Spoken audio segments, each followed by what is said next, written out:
Hello, welcome to Psychedelic Invest. I'm Charlie, and today I'm going to be catching up with Red Light Holland CEO Todd Shapiro. We'll be discussing their year-end financial results, the company strategy, and the wealth of mushroom brands that they're building. Let's get started. All right, Todd, thanks for joining me today. How are you doing? I'm great, Charlie. Thanks for having me. Yeah, we're excited to talk to you about Red Light Holland. You guys are doing a lot of big things, a lot going on, and I'm sure our viewers are excited to learn more about it. Yeah, any question, obviously, I'm here to answer for you. And of course, on some of the material undisclosed stuff, not that there is, we got to be careful as CEOs. But let's shoot away and have some fun. Yeah, of course. So I want to start with the big question. You guys have said that you want to disrupt big pharma. Now, there's no other company in the psychedelic space that has structured the way that you guys have, more on the recreational side. So how does the structure of your company help you do that? Yeah, great question. And thanks for getting right into it and putting me on the spot here, Charlie. Yeah, ultimately, we are really big believers of naturally occurring substances. And we don't necessarily love when people compare psychedelics to cannabis or, even fruits and vegetables for that matter, because obviously everything is a little bit different. But we believe when people consume naturally occurring products, it's really good for their bodies.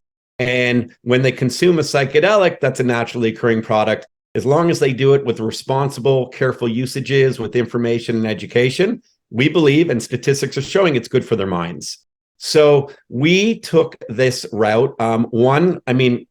Clearly, I don't have a background in science. I'm not a big pharma type of guy, and I come out with a big, strong message that's been led and backed by Red Light Holland, which is, why are we criminalizing nature? It seems so silly. And why don't adults have the right to try and an opportunity to be able to try to better themselves as human beings and be around people who have hopefully bettered themselves too? So we have done this super carefully. And, I'm willing to tell you a little bit more about how we've gone down this path and how we think we are disrupting big pharma by the movements we've made in the few years of being public here.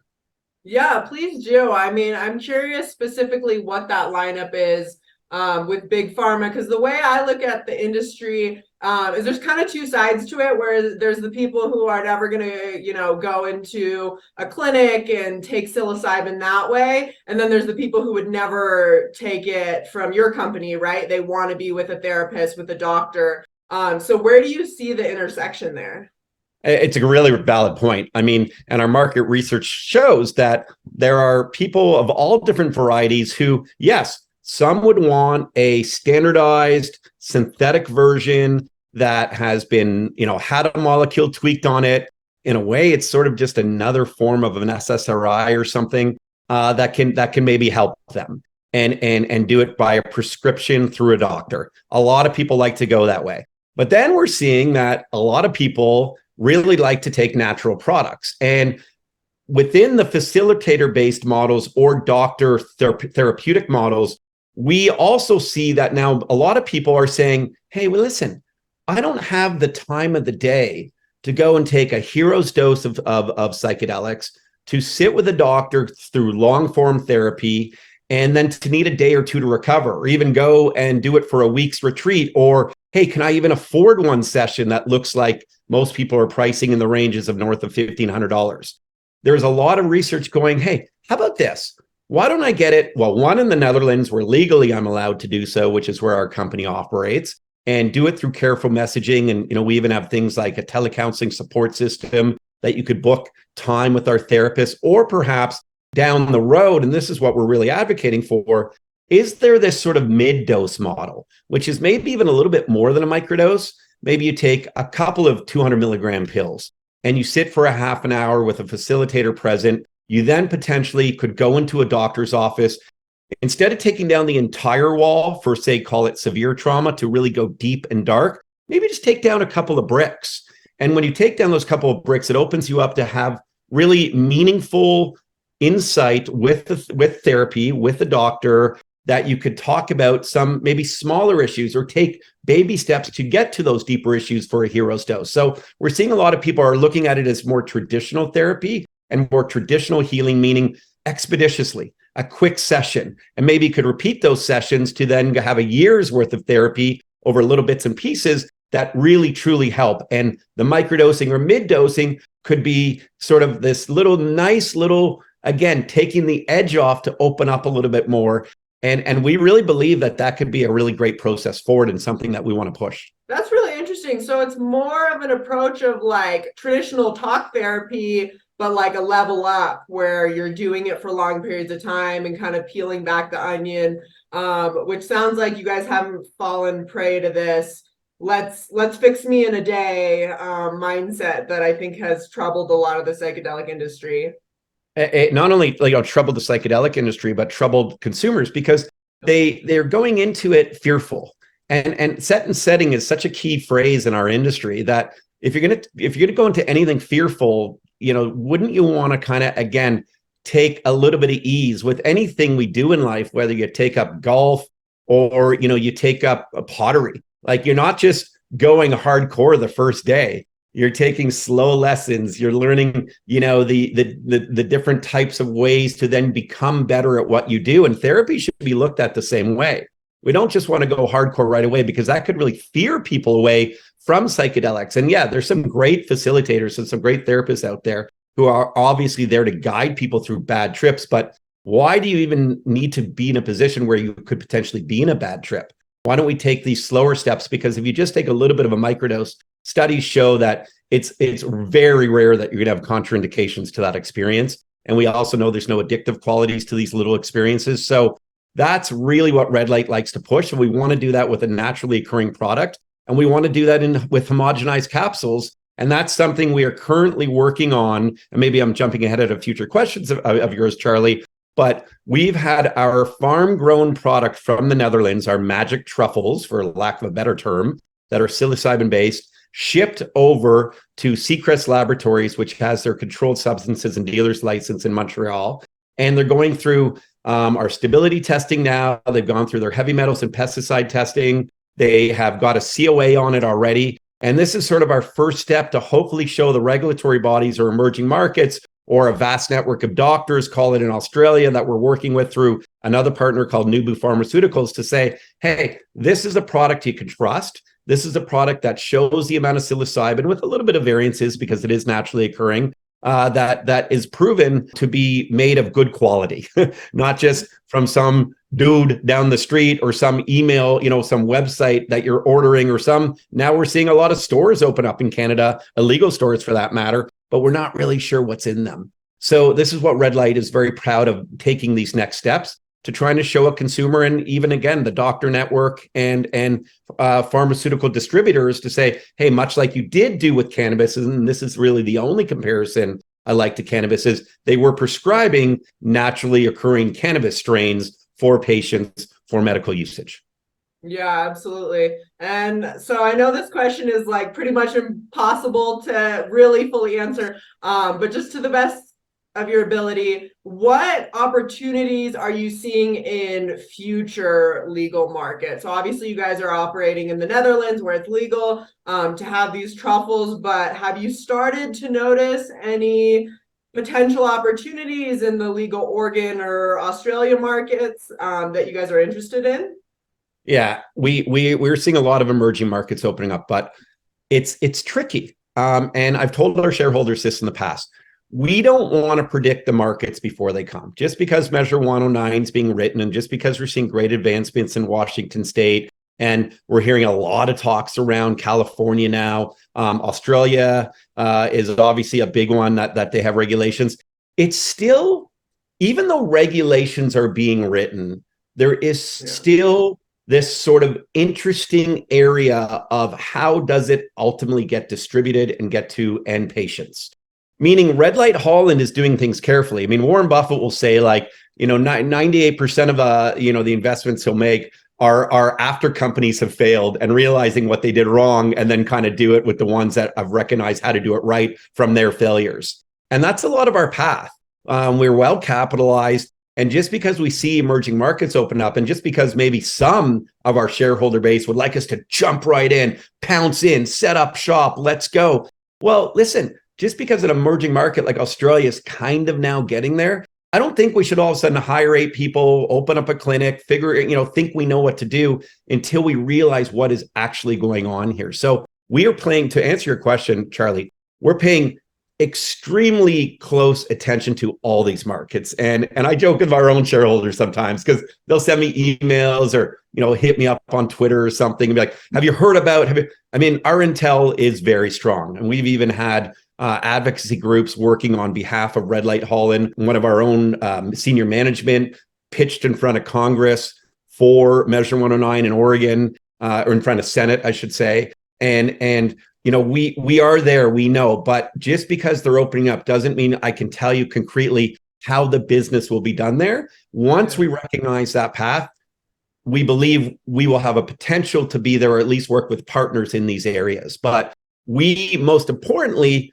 hope that as these regulations and emerging markets are opening up, are doing it right, because the worst thing that could happen is someone does push forward a little bit quickly, and then there's issues with that. Therapeutic sessions aren't working. Facilitators aren't trained properly. Abuse in the industry, which has sadly happened and been documented before. So again, it's got to be this careful approach. This is so new. It's so delicate. It's so sensitive. And despite the public markets maybe wanting more right away, and us being trading now for over 3 years, there's still a long way to go. And we're going to follow it closely and hopefully help shape it as well. Yeah, absolutely. That's one of the things that in looking into Red Light Holland that I really liked, because especially right now, we're seeing a lot of companies who put a ton of money into a market that didn't exist or that still doesn't exist, right? Which when you say it, like, it sounds ridiculous, but cannabis and psychedelics, tons of companies have just like gotten excited and gone straight into it before there's anything to be known about what the market is going to be. And so I think patience is not the most common thing in the psychedelic industry, and it's something that really sets you guys apart. We really appreciate that. And those are very nice words. And listen, there's companies who raised north of $200 million that are filing for solvency and in bankruptcy in only 3 years. We raised less than, maybe just more than a tenth of that, and are still sitting with a lot of capital. And it is this slower play. It is a path to profitability. As I speak to my team now, it's more than just the path to profitability. It's the hunt to profitability, meaning we all got to roll up our sleeves and be salespeople on this team. Just because we're structured as CMOs or COOs or whatever, like, everyone's going to roll up their sleeves like a startup company. Just because you raise a lot of money doesn't give you the excuse to act like a big corporation, because then you'll just burn through that capital a lot quicker. You got to roll up your sleeves. You got to sell. You got to study. You got to disrupt, and you got to sort of look at ways of pivoting, which you can bring revenue in the door now, as opposed to these smaller markets or emerging markets. And a lot of the ways we're doing that is, yes, we're a psychedelic core focused business. And that's ultimately our dream vision, is to be at the top of the #1 brand in the psychedelic sector and being able to administer it, sell it, however we can do our products through those means of regulations. But also now we're just mushroom farmers, because the mushroom is the mushroom is the mushroom.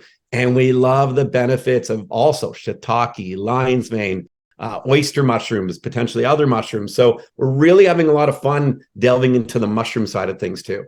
Yeah. Was that something that you guys had initially planned to get to the more like nutritional mushroom side of things, or was that a pivot? Yeah, that was a pivot. I took the company public. I raised its first approximately $4 million. And some of that was friends and family money. We then went public about 6 months later. That was just before COVID hit. And then we kind of went public as I think as lockdown started to happen and stuff. I raised my money just before the chaos happened. And that original pitch, Charley, was based on setting up shop in the Netherlands, was creating a brand, which we have done, and was getting into more of the Netherlands-based business of where legal psychedelics were allowed, and hoping that catalysts would come a lot quicker than they have. And that business was great for us and is great. I mean, we have a distribution company in the Netherlands that we like. We have 2 retail shops now called, we're rebranding, calling them Mushroom and More. We have a truffle farm in the Netherlands. We have a couple of major products that we call iMicrodose and Maca. And we put out super careful, responsible use messaging, as I said earlier, to use these types of magic truffles in a healthy, careful, educational way. But if I only focused on the Netherlands, and part of the problem too with the Netherlands, I'll just be honest, is the stigma is still a little bit druggy and seedy in some of the older shops. You walk in, it feels like the 1980s in some of them. And we're trying to modify and modern the industry to end a stigma and to get a different type of consumer coming in, maybe your marketing executive or quite frankly, a mother who wants to connect with their children. And we're seeing a lot of these mums for microdosing groups pop up, and it's really quite beautiful. We put on community events, but that market is limited. We do want to grow it, and we're always focused on growing it. And in fact, we've shown growth over our quarterly reports in the Netherlands. And with that being said, if I only focused on that market, I didn't think it would be a good idea for all of us to create the best shareholder value. So we pivoted just over a couple of years ago now, and we started searching for mushroom farms and mushroom farmers to really learn about that industry, because in my opinion, it's also always great to partner with people who are the experts as opposed to trying to disrupt the experts with your capital, because you'll often run into problems that you didn't know because that's not an industry you're from. So of course, how could you know it versus the ones who have decades of experience collectively? And that's what we've done very well with our pivot. We partnered with some of the best mushroom farmers in Canada. And I say that one is the president of Mushrooms Canada. Another has two immensely huge operating farms. And I won't talk about their revenues, but they're very, very high on their private side of things because they've been doing it forever. And then we partnered with them in a farm in New Brunswick that we're really proud of. That's our shiitake mushroom farm that's operating at about close to 5,000 pounds a week and getting in the likes of all 47 Farm Boys and a bunch of different other shops like your independent grocers. And these are Canadian names for people, as well as a lot of restaurants. So we're doing really well in the shiitake farming. And all the while, again, tying it back to psychedelics. And sorry, Charlie, I'm always long-winded. But tying it back to psychedelics, we're working with a company called CLE. It's actually cannabis licensing experts, but they're also psychedelic licensing experts too, who can look to get applications to Health Canada through that facility in New Brunswick, which is called AEM, to see, can we apply for a controlled substances and dealers license there? Meaning, would we have to up our security? Could we get to CPMG standards? And then, is there a way to maybe one day grow out of that facility the homogenized capsules that we are currently partnering with Seacrest in and developing and looking for our final COAs on them? So it sort of all ties back in together. And, the most exciting thing for me, other than our home grow kits and our launch of Mr. Cap and our great business with Happy Caps, is the big build out that we're doing and planning on doing in Peterborough, which we can get into in a moment as well. Yeah, I definitely had some questions about that. Back in, I think, end of May, I think you guys were just getting ready to start building. So where in the process are you at? We're close. We're close to submitting plans. In our most recent MD&A, we updated it and said by the end of August. So we're looking to submit site plans and building plans. I guess it's not material. We have a very near future meeting with the township, like any day now. Like it's I don't know when this will be released, but it might even be out by the time this is released. We're definitely moving along. We're working with the world-class engineers. We're building a 70,000-foot state-of-the-art mushroom farm, and this doesn't just get designed overnight. I'm even learning about the process. When we anticipated our timelines being a little bit earlier, that wasn't out of just saying it. It was not, it was just recognizing that now there's work to be done beyond what we were getting to, and we're close. We'll submit plans. Our last talks with the township, they were very eager and excited. It's an agricultural town, so this farm will be. The way I look at things is in terms of legacy, and I sort of joke, but I have an 8-year-old boy, and could my 8-year-old boy ever work at this farm, get into mushroom farming? Could my 8-year-old boy, when he's 18, or 19, walk into a shop one day that maybe, if and when, is selling magic mushrooms like the illegal ones are doing right now, but more of a legal measure, and be able to say to his buddy, to say, hey, my dad and a whole network of others who are advocates for this are part of the reason why we can do this. The same way some other kids' sons, business entrepreneurs, male and females who push the cannabis industry forward, could say that. And that's how I envision this, meaning it's a slow and patient play. but the grand scheme vision in my head looks very good. It's just a matter of obviously, pushing the way to get there, but things do not happen overnight. Yeah, I think I mean, when you say that, obviously it sounds so reasonable. For some reason, people just can't wrap their head around it, right? That like you can't get things in the snap of a finger. And I think that because everything's so accessible today, right? That's part of why people just have a hard time with patience.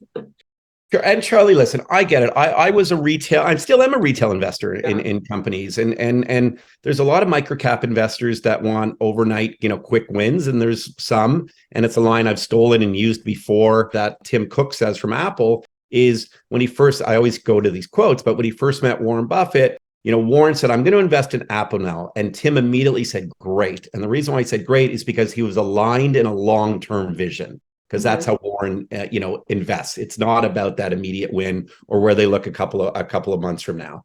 So it's a vision, and we're working towards our path. I'd like to think that Red Light has delivered on everything said we would do. We've done. I mean, I think we dissolved one deal, which was a St. Vincent deal that really was at like very little cost to shareholders. There's a couple things that obviously haven't gone as great as we'd like to, and there's a bunch of things that have gone better than we thought they would, even including our original pitch, which was from underground to mainstream and looking towards getting the standardization of naturally occurring products, which we're on that process. So we've done so much in this mushroom farming side of the story, which ties into magic mushrooms. Actually isn't a story. I mean, this is like clear cut path to revenues. We've shown that in New Brunswick at AEM. We're showing that with building our brand in Happy Caps, which are our home grow kits. So we're just very, very, very excited for the future. But patience is what's going to get us there, and having the capital to get us there with a run rate. And again, increasing revenues, hopefully decreasing burn, which is all part of the plan, will help with that path too. Yeah, absolutely. I want to backtrack a little bit to your cash runway. So as of March 31st, you guys had 18.5 million in cash. And you guys had done nearly 4 million in revenue, which was a 69.8% increase year over year. How have you guys been able to do that? That's pretty spectacular. Thank you. Well, we're seeing brand growth with Happy Caps, our home grow mushroom kits. We're now in Canadian Tires. We're in Loblaw Supercenters. We just announced a deal that will, as of September 15th, be in Longos. I mean, these are very significant. And anyone who's in either produce or consumer packaged goods businesses, to get listings in major retailers is not an easy process. And I encourage anyone to go try if they think it is. Back to slow and patience. I mean, some of these are conversations that started 8 months ago, and then you get in them in September.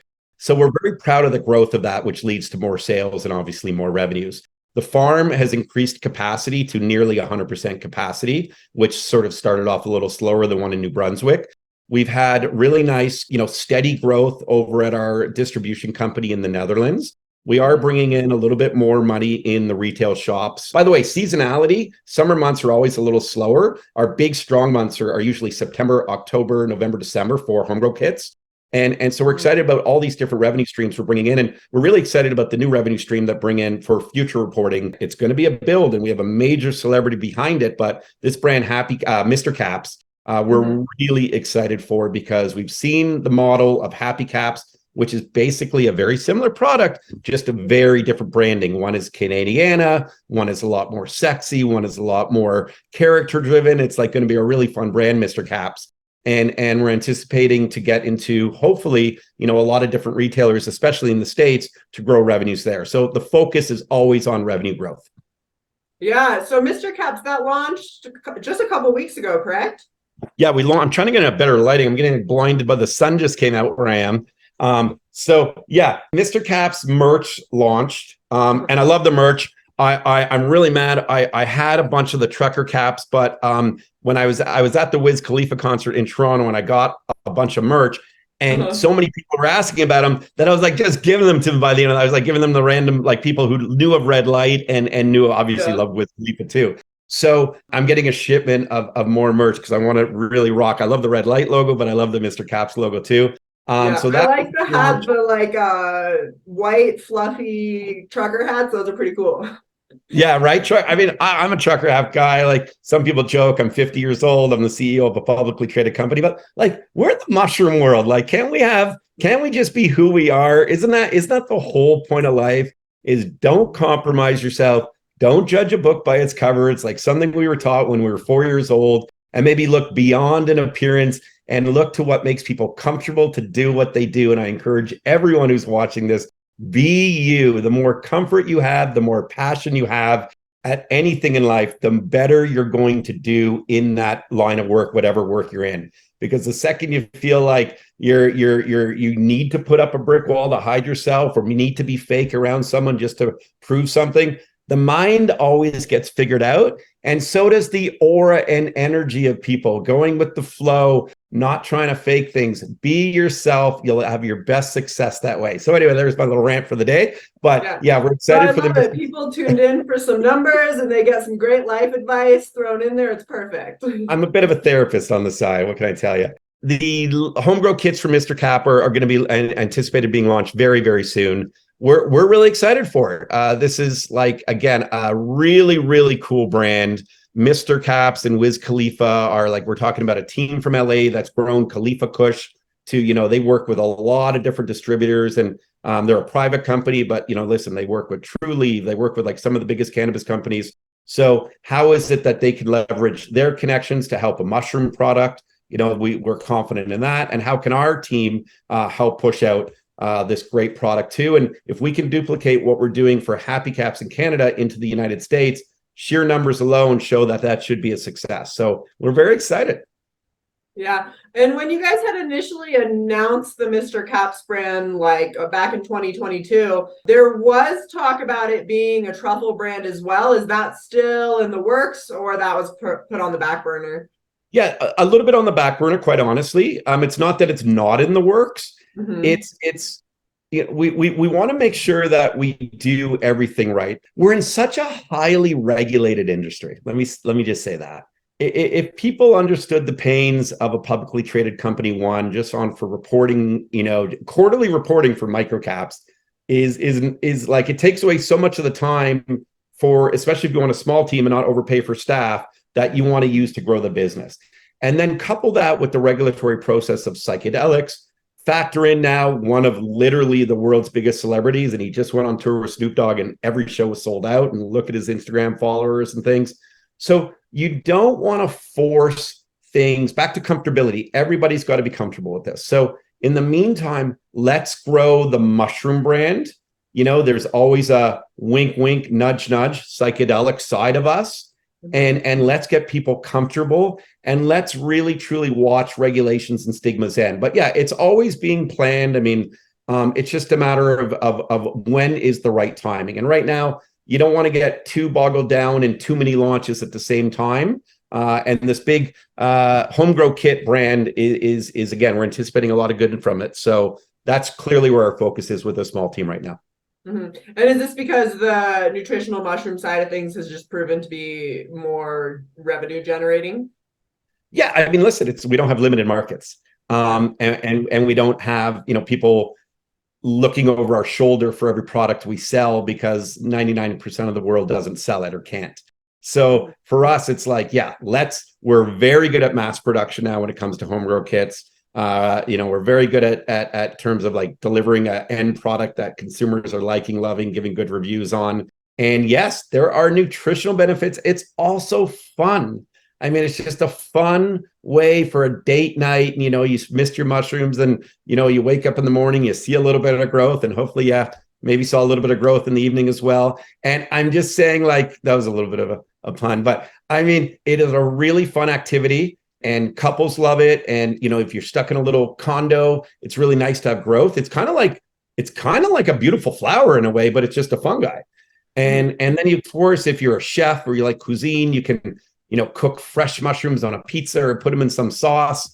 So it's a really neat experience. And on top of it all, it's just sort of a newer, edgier product. It's opposed to just getting a cellophane wrapped, branded mushroom thing that you do. It's just a neat way to look at mushrooms, and it builds our brands and builds our customer base to hopefully one day be able to market them into psychedelics.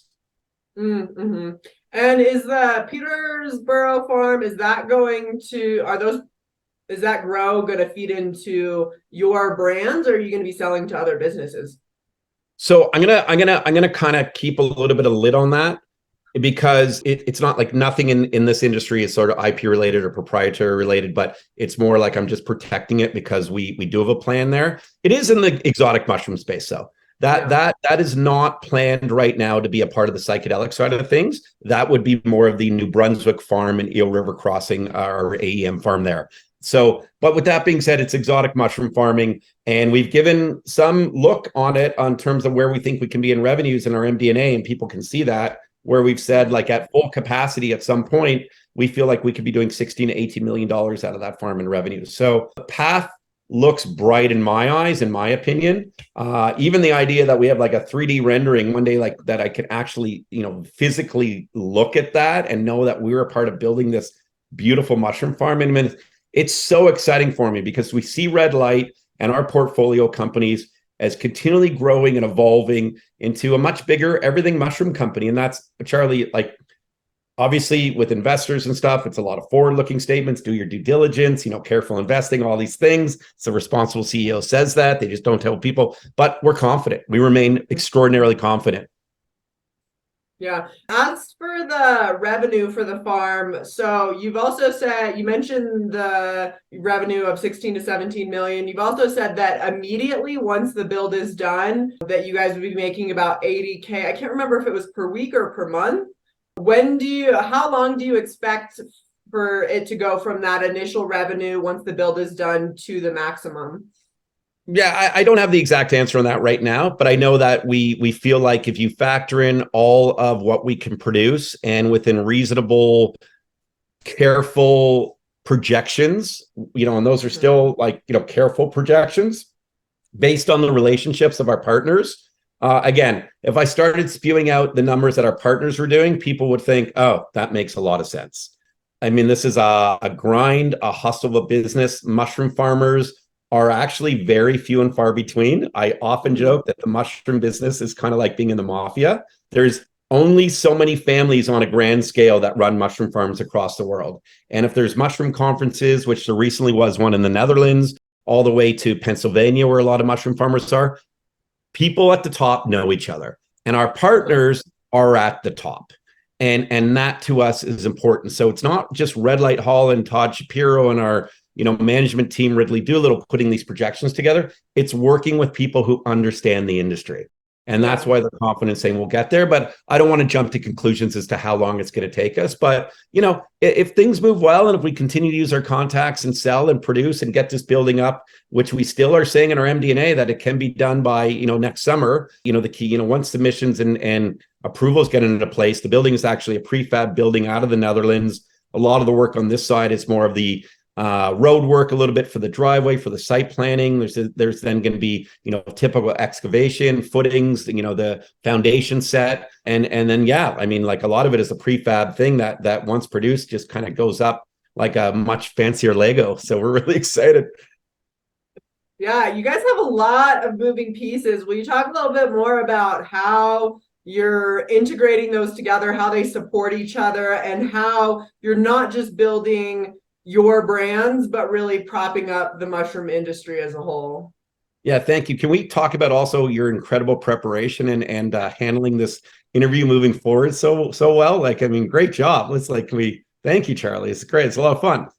Yeah, I'm having a lot of fun as well. So thank you. It's like summertime, but you obviously been like reading in, super prepped. You're not just like winging it. I appreciate this, honestly. The tie-in is, I would say, as I sort of mentioned a little bit before, like that everything mushroom company, but psychedelic core focused. The top vision, without a doubt, is helping human beings. So, as much as I'm jovial and as much as I'm excited about the forward-looking potential and the builds and the growing brands and businesses and working with celebrities and all that stuff, it's to help people. The world is tough, and people are struggling. The struggle isn't one ethnicity, one sex, one age group. It's everywhere. I mean, inflation is on the rise. Cost of living is more than ever. Interest rates are up. people who, are hardworking parents making a good combined salary with 2 children and look at their, Walmart grocery bill and are like, how the hell is that $600? And how can I do this once a week? And that's leading to all of this. And it's leading to stress on families, stress on individuals, stress on people who love to look at their future through all their hard work. How do I pay off my student loan? So by the time I'm 42, I can maybe, afford my first down payment on a home. And even at times, like, I struggle, and it's I don't like showing the vulnerability as a CEO of a pubco at times, but it's a lot of pressure. You're judged every day by a score at 4 o'clock, like a game score, and people can either chirp you or love you if things get going. But often, at least in my opinion, a lot of stocks, not just our stock, aren't necessarily indicative of the progress the company is making, and some are overinflated and some are undervalued. But these things are all hard. Like, everything is hard. So what you asked what the tie-in is, and my long-winded answer is helping people. Like that's the tie-in. And how do you be a community-based company that can be a part of hopefully changing the world for the better? And we believe that's through wellness products, eating healthy, living healthy lifestyle, getting in a good subconscious brand build of fun, jovial, like all these things are thought out, with these characters and Mr. Caps, like it puts a smile on your face. We want to get people back to having fun, living well, eating well, and one day, hopefully, taking care of your better mind health. And that's exactly what the big tie-in is. But on terms of the business revenue and business tie-ins, a mushroom is a mushroom is a mushroom, like I said earlier. You essentially, when you grow a mushroom, you add liquid mycelium to your compost, and compost can be made for many different ways. And then you go through different stages of growing, and then you pick them, and then you consume them. And before you consume them, you can either dry them and put them in a capsule. You can either, stir it up and put it in a smoothie, or you can create some other consumer packaged good products out of it. But at some point you're eating it to have better body effects or better mind effects. So all this tie-in could be fully vertical integration. Then you could brand it, then you could sell it more, then you could have your retail shops that you sell it in and focus on. Then you could do production, and maybe you're producing your own products instead of using a co-packer. So this is all a grand vision, but that's how I like to see this company. There's a lot of tie-ins. Yeah, absolutely. This is really interesting. So as I mentioned to you before we started recording, I'm in Peru right now. And when I tell people I'm more on the investment side of psychedelics and looking at big businesses and public companies, there's a lot of talk of, well, why can't we keep it this kind of small community-based model that really focuses on the whole person and just helping people get healthy and stay happy? And it's really hard to bridge that gap between what you get out of this community model and making it global, right? Like, that's what we're trying to do right now. And I don't see a lot of companies able to bring that community feel to this global expansion. And it sounds like that's what you guys are doing, which is really cool. Charlie, I sometimes should be careful how I talk about this, but I'm typically not too careful because, again, I don't like to compromise myself. The protectionism of certain substances scares me, and it scares me also because of the hypocrisy behind it. And there's a lot of academia or a lot of kind of other types of science-backed groups that think, we got to be super careful with this approach, and it's got to be just again, another prescribed model. It's got to be completely standardized, and we got to limit how people get it and who gets it. And so, first off, my struggle with that model is, like, how privileged are we to have access to these medications? When you think of the statistics of third world countries who have no access to these medications. So you're already wiping away, billions of people from care by that mentality because they can't afford it and they don't have access to it. A home grow kit, however, with careful instructions that you could get into someone's hands and grow, now you're solving a problem. You're solving a problem by access.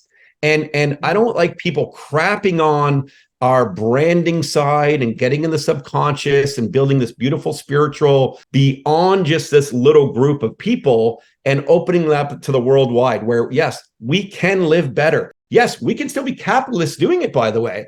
Don't crap on that either, because we can be capitalist, because with the influx of capital, and look at the capital, red light still has, we would never be able to do these slow, patient steps towards ending stigmas and getting access for people to have the right to try and for people to better themselves. Now, the other thing that drives me crazy, and with the academia, and I'll go on record saying it, I've said it before, I'll say it again, how many of these people are using magic mushrooms at after parties on these psychedelic events? How many people are literally passing them out? Oh my God, my buddy's got it in a chocolate. It's so good. It's like the hypocrisy of that drives me insane. And like, I'll look over the shoulder for the rest of my life if it means that I'll call out everybody on their bullshit.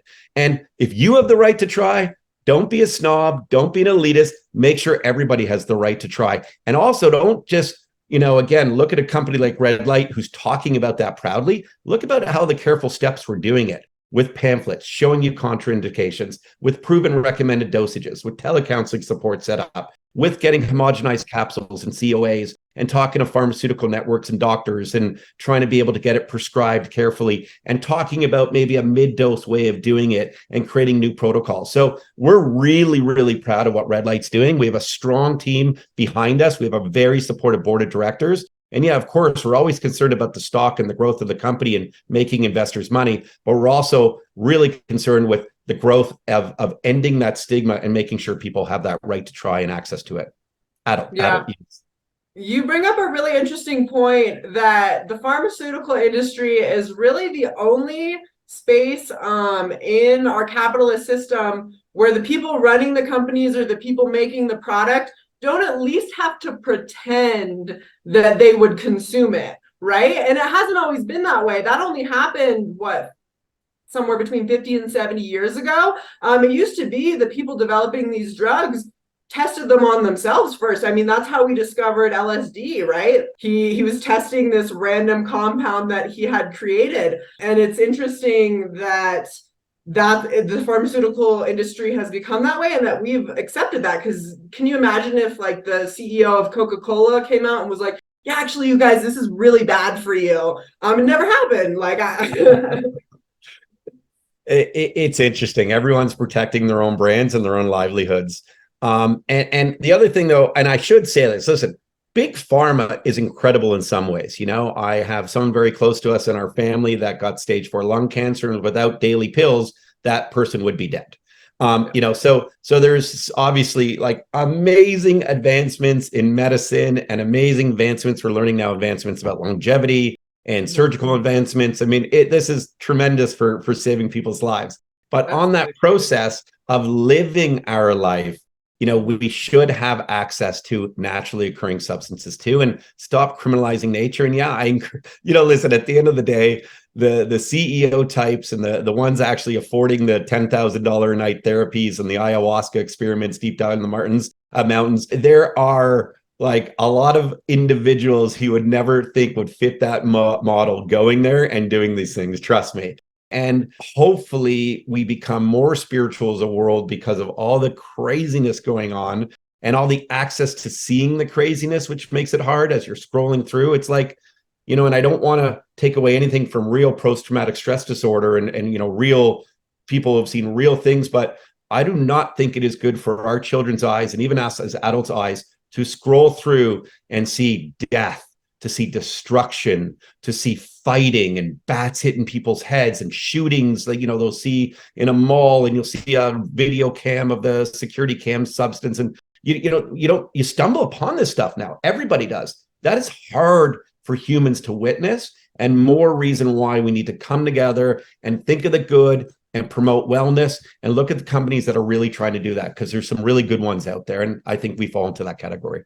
Yeah, absolutely. I mean, that's why I love covering the psychedelic industry, is there, we obviously want to criticize where there's some shortcomings in the pharmaceutical industry, even in the psychedelic sector. But there's, everyone I've talked to, no matter what approach they're taking to this, is really coming to it from a place of wanting to help people. And it's so needed. I mean, just yesterday I was reading an article. There's been a lot out recently about the rising health crisis with children. And there was one statistic where there was like 30 kids a day being admitted to emergency rooms with mental health crises. And then later in the day, I was at a coffee shop and there was some like 12, 13-year-old girl scrolling on her iPad, talking to her friend on the phone, like about how she was just at camp and she left her iPad there, which was like, there's that intersection, right? And so I think there's different ways that companies are approaching that. And you guys have a really unique one. Thank you. I have an 8 and a 4-year-old, Mm-hmm. and we're fortunate, through hard work and my wife, their mother is a very, very hard worker herself, but we try to provide them a lot of like experiences in life, get away from screens. And it's still hard, even though we have all these experiences we can share with them. And, part of the problem is we're working so much that, we're on our computer. So they just assume they could be on theirs. But we need to provide a lifestyle for people that gets them back to living in the moment. And honestly, anecdotally, microdosing does exactly that. Go look up after Charley and everyone, and we're not affiliated with them at all, but I actually would love to reach out to them. This Mums for Microdosing group on Facebook, and they talk about the connection with their children, them enjoying life more, and like all the anecdotal studies of microdosing psilocybin. And it's there for a reason. People aren't just making this stuff up. They're sharing with you at a point in their lives that they want these live in the moment moments, and we're not getting them anymore. So that literally is what we're behind. That's the movement we're behind. And, mushrooms and exotic mushrooms, we think are a great path of revenue to help get to that dream vision of being able to have everyone have the opportunities, adults, to try microdosing one day. And of course, everyone's a stretch because of all the countries that still don't even accept cannabis, and some don't even accept alcohol still. But I mean, I think we're going to learn over the years and decades, and maybe even centennials, that nature products are probably far healthier than even an alcohol product, which we know contributes to up to 300 million of deaths a year. So it's all about how we wrap our heads around it, and we'll do our best as Red Light Holland to grow this business, to grow our revenues, to increase shareholder value, and to get this message across of community and betterment. Yeah. And back to like the awareness of our screens, you guys are coming out with new technology, right? That's kind of centered around that, the like mushroom thing. Yeah, and this has been tough. I'm not going to lie to you. So like I'm a transparent guy, and maybe that's a good or bad thing as a CEO, but I'm not going to bullshit anyone. The magic truffle, the wisdom truffle, it's an amazing creation that we've done. We did this with Karim Rashid, a designer. We announced it to the market. The market actually responded favorably when we announced it as a concept. We have now developed and started working on the bigger models. We've developed the smaller one, which is the Moon unit, and that is like a heart rate monitor. It is more than just a lamp. It's really about living with a wisdom truffle that is your meditation aid. And if you're having some anxiety, if you're having some issues, maybe you got in a fight with your buddy and you just want to like breathe instead of lighting a candle or some incense or doing some yoga, the premise was to have this like little figure in front of you and to use it to breathe, to take in your deep breaths, to watch your heart rate slow down, and then to kind of like deal and meditate with your problems. And while that sounds maybe to some, and maybe some more in the investor world and not in the spiritual world, as kind of corny and campy and stuff, this is a multi-billion-dollar industry, like the meditation aid industry. And Yeah. we're all looking for ways to take breaks away from stress. And that really is the premise of this, with the beautifully designed art piece. So we do have some that we have sold, obviously. We've held off on the marketing push right now because we're trying to craft the perfect message. So we have some focus groups out. We have it with some influencers. We're hopefully going to get some influencer support on it. And then we're looking to see like, how do we produce this bigger model? Which is more than just the smaller model, which also comes with like a cell phone charging stand. Then you put your cell phone away, which truly allows you to meditate. It also has a Bluetooth speaker, so you can play your favorite music to relax. So we love the design. We love the creation of this. And yes, this is a product, again, back to Red Light saying, we're going to do something. We've delivered on it, including working with factories in China at all hours of the night because of the time zone changes to produce something very difficult to produce. It's not your conventional mold art piece. So, but slower to get to market. And a lot of that is crafting the message around it. And a lot of it is recognizing in a tougher economy, where there's not as much disposable income, do individuals have that kind of loose cash to now go and buy a premium item? And we're seeing that with a lot of products across the board. Listen, my investors will laugh. I'm a big Gucci fan and I waste money on Gucci, okay? Gucci never goes on sale. Gucci products are literally on sale right now. Like, it's insane because the market is tougher.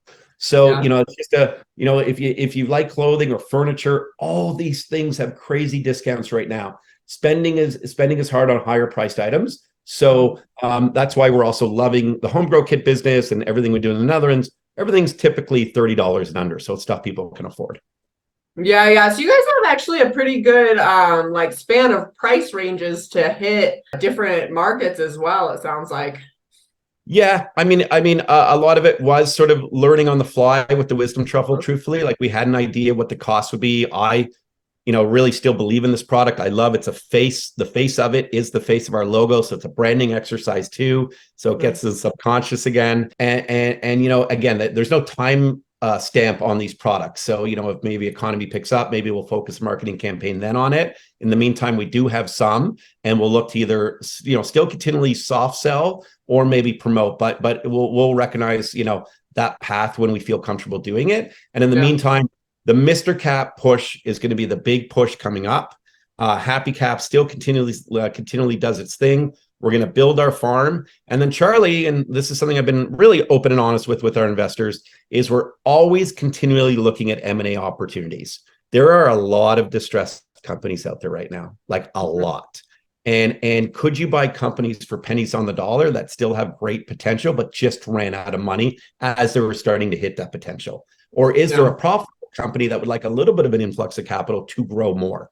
So a lot of my days are spent, sometimes I hear from investors like, you're a little silent on your Twitter, or we didn't see on your Instagram. It's like, man, I'm on the Shark Tank every day. That's what I'm doing right now. Our operations, we have incredible operational staff on our team. And of course, I'm still part of daily meetings with everybody, but I'm listening to pitches by hundreds of companies who are looking for capital or looking to be acquired because they're either, growing or they're old or whatever it is. And we were under an LOI with one who got close to a deal, but it turned out not being a great deal for us at the end of the day, and they wouldn't negotiate on that. So I just pivoted and said, okay, see you later. And there are others that I will always look at. So that's a lot of my days right now to help increase shareholder value, grow revenues, grow whatever, whether it's distribution or production, whatever it may be, all along with the theme of health and wellness and that everything mushroom side of things.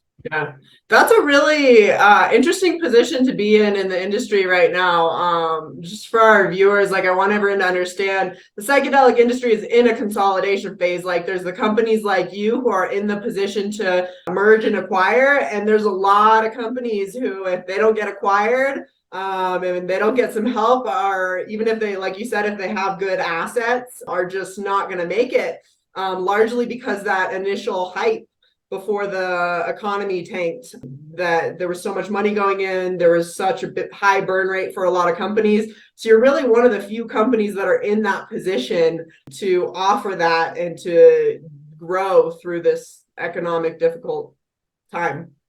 Yeah, this is the moment of truth time. And the moment of truth for a lot of companies, sadly, with just another stupid phrase here, the writing's on the wall for them.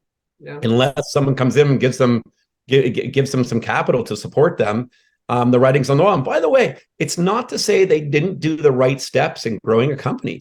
A lot of that, the legwork to get brands out there, to get products out there, to get production out there, is that first use of capital to build the infrastructure. And then, you hopefully raise on the back of that and then build the distribution, whatever revenue path you have.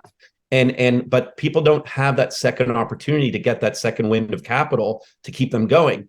Red Light, however, I take a lot of credit for this. I was a very cautious CEO. I wanted longevity. It takes 5 to 10 years for a brand to actually resonate.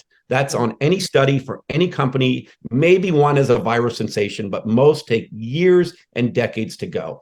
So I thought of us as a brand first, because brands always win out. Think of anything you're wearing, anything you bought, anywhere you went shopping today. It was because that brand resonated with you more than the other. And think of the car brand you bought. It's sometimes, of course, your price range, affordability, but a lot of the times there's still people on that same playing level field. So you just went with the one that was more familiar. So I needed to make sure we could last up to that point. And now in a tough economy where I'm getting a lot of applauses from a lot of institutional and bank guys saying, you played this out right. And you're slowly growing, as you announced, our close to 4 million in revenue for our last year. And obviously the goal is to grow that. So how do we grow the brand, grow the revenues, and then how do we now wait out this market to be one of the surviving people with this run rate we have, and surviving companies, and more attention will come on our brand that way. So I like our path, and I like the fact that I am talking to distressed companies every day, and I do believe at some point there's going to be something that's super alluring and that could benefit all of us. Yeah, absolutely. Is there anything, I mean, I'm sure there are things, but you talked earlier about looking for failures so that you don't repeat them. Is there anything that you guys have done and had to learn from that you can share with other companies so that, they don't make the same mistakes? Yeah, every day. We're not perfect. I'm far from perfect. There are mistakes made. Some of them, I think it's a very common theme for startups. Mm-hmm. Who get a lot of access to capital. You rely on your intel, and this isn't throwing anyone under the bus, to try to predict, markets. We talked about it earlier. So like, for instance, how many X of what product can we sell to who and when, and will we get there? And when you project that market, and then what's our cost per acquisition for that customer, and what's our lifetime value to have that customer as repeat business? And I think that model right now is one we've learned that is harder than ever. And my advice to entrepreneurs or any startup, and also just from my learnings of other great network of CEO types or CMO types, I'm very fortunate guy, like sounds like I'm super dropping names here and stuff. I have had a lot of very, very, very successful people. And I'm talking people who've run and continue to run multi-billion-dollar companies. Give me a lot of advice. So this is advice we're learning, that investment into like online strategies to grow a customer base, that cost per acquisition is very difficult right now. So what are the ways you can grind it out, roll up your sleeves, talk to consumers, as opposed to just acquire them through these online measures? Because it might cost you $80 to get them, and you might need to sell 8 products to get that $80 back in your profit margins. And then are they going to continue on to actually make you revenue as a company? That path is hard right now. You hear about it in Amazon. You hear Jeff Bezos talk about it. That's how he got there. You hear about Netflix talked about that model. Uber got that way. That's how they grew. I don't necessarily know if you can grow that way anymore. And if you do, you better have a shit ton of capital behind you, like $200-300 million. Like maybe Mudwater's doing it that way, to be honest, because I see their ads everywhere. And I don't know the Mudwater team, but I think they raised a lot of capital. Maybe that one or few can get there. But, with that being said, I wouldn't be surprised if a lot of the adverts you see right now on your social medias aren't there in 6 months from now, because companies will be running out of money to keep that sustainability. So roll up your sleeves. Retail now, I believe, is a big thing. It's also a billboard for you. The more people that see you in stores, the more brand familiar, you get familiar with the brand. And distribution companies are great. If you get listings and you get display models, and all that stuff helps. So don't try to predict the market. Grind the market every day. Don't ever stop selling. I love that. Yeah. And I think you have a really interesting point. I hadn't thought about that, but I think back at the beginning of COVID, a lot of companies stopped putting money into ads on social media. And that's part of what led to these big tech layoffs, right?